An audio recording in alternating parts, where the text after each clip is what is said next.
Bag yang nampak kaya tapi humble. So ini adalah LV punya apa Rabi nama dia?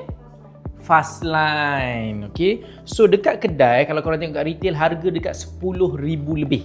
Tapi yang ini pre-love condition almost like ini nampak. Bawah dia, corners dia semua cantik lagi. Datang pula dengan nampak complete, ada receipt, ada dust bag, dalam cantik semua lagi. Kalau contoh korang sini suka pakai bag-bag yang branded tapi tak nak ada logo yang obvious, ni akan jadi the best choice. Color dia pun evergreen, strap dia ni pun adjustable, korang boleh panjang, korang boleh pendek, tak ada masalah. And color dia pun sangat-sangat cantik, condition pun sangat-sangat cantik.